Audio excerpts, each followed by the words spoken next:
Before we jump in, this video is sponsored by Blizzard. Diablo IV Season 2 dropped a few weeks ago, so I decided to download the game again and check it out. Like a lot of people, I stopped playing the game during Season 1. I just lost interest and I only got my druid to level 31. So with the Season of Blood, I made it my mission to hit level 50, and I decided to roll a Necromancer because people were saying it's pretty good in the new update. So here's what I think about Season 2 going from level 1 to 50. Let's start with the seasonal stuff. Season of Blood is all about vampires, and this big bad Lord Zir and his vampire minions are infesting Sanctuary, so you have to team up with a hunter named Eris to take him down. Now the cool thing with this season is you get to skip the main campaign, so I didn't have to go back through and take out Lilith before getting to the new stuff.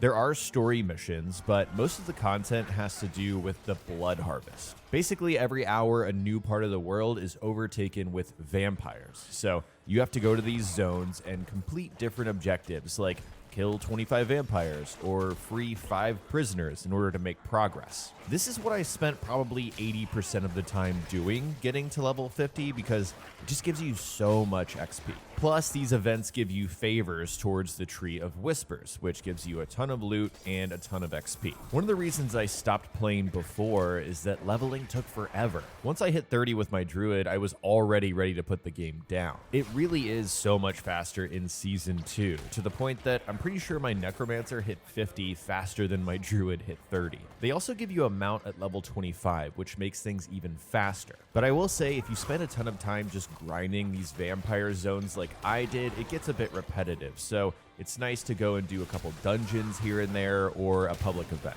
What also kept things fresh for me is what's called the Seasonal Journey. It's a bunch of challenges that force me to go and check out different parts of the game that I never bothered with the first time I played. I did a Legion event and I killed a world boss, which again kept things feeling fresh. I also dove into the new vampire power system. This is a little complicated, so bear with me. As you're playing the game, you'll get this resource called Potent Blood.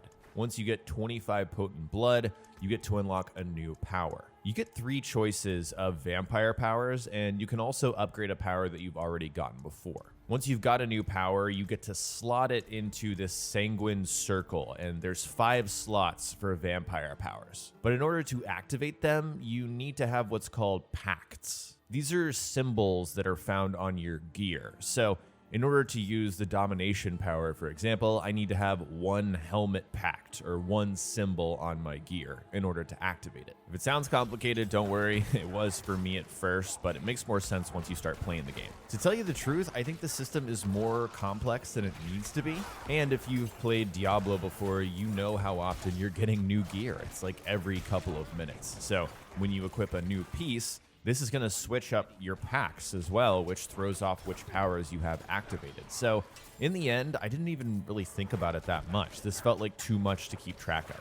At the same time, though, I can see this being more of an endgame thing where you're trying to min-max and find the best powers for your build. It makes a lot more sense in that context rather than just leveling up. Another new addition is the Hunter's Acclaim board. This rewards you for everything that you do in the blood harvest zones. So even when you're not working towards a specific goal for the Tree of Whispers, you're still making progress. Once you hit a new tier, you unlock a cache that gives you some potent blood and a few items. Having this constant progression felt nice because once you do the Tree of Whispers objectives for a blood harvest zone, there's not a ton else you can do other than just grind and kill mobs. Once again, this video is sponsored by Blizzard. One other thing you can do though is summon mini bosses. When you kill vampires, there's a chance for them to drop something called a blood lure, and then you can spend 15 lures to spawn blood seekers. These guys hit like a truck and they have a ton of health, so it felt like a nice challenge every once in a while. Now, if you really want a challenge, gather some friends and head to the specific blood harvest icon.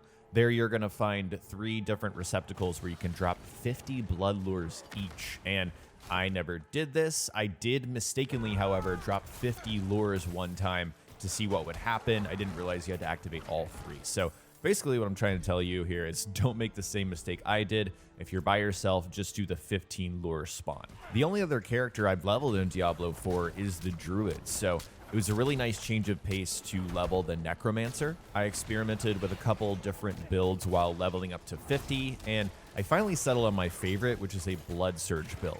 It's got a really nice balance of survivability and close quarters combat. Every 5th Blood Surge gives you an overpowered crit, so I spent most of my time pulling guys in with the corpse tendrils, trapping them with the bone prison, and then blood surging for damage. For a while, I ran a bone spear build with a ton of minions, and I do love my minions. They're my best friends, my pals, my homeboys, my rotten soldiers, my sweet cheeses, my good time boys. But then I realized I'd get a lot more damage if I sacrificed them and went with Blood Surge. With Season 2, there's a ton of new endgame stuff that I didn't get to experience. So if you're a veteran who didn't love the 60+ experience before, you might like it better with these changes. Now there's more challenging endgame versions of bosses, similar to the Echo of Lilith. In order to summon them, you have to collect items from endgame activities like the Helltide event, Nightmare Dungeons, and the Tree of Whispers. These will form a key that you can use to summon these bosses, and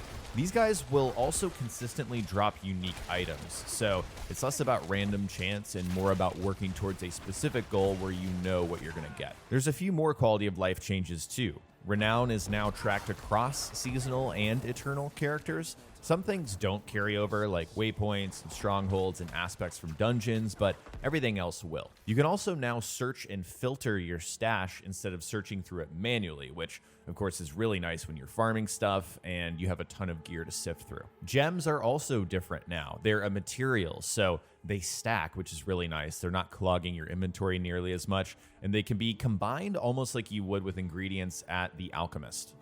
Overall, I had a good time playing Season 2, and a big part of that, for me at least, is the Season of Blood really fits well with Halloween, and I wanted to play something themed, you know, a little bit spooky during the season. I've also wanted to always check out the Necromancer, so it was fun to do that. It did get a little repetitive when I was leveling up, making the final push from, I want to say, around level 45 to level 50, and the vampire power system feels a bit overly complex, but otherwise, I had a good time revisiting the game. I also had fun doing things I'd never done before, like doing the world boss or unlocking, world tier 3 and doing the capstone dungeon. I'll probably take a break before diving into the end game, but it still feels like I have a solid foundation when I'm ready to tackle that. So that is all I have for you guys on Season 2 of Diablo 4, and I hope you guys enjoyed the video. If you did, remember to hit the like button and subscribe for more videos like this. Also hit the bell so you don't miss my next one. Thanks again to Blizzard for sponsoring this video, and I will talk to you guys next time.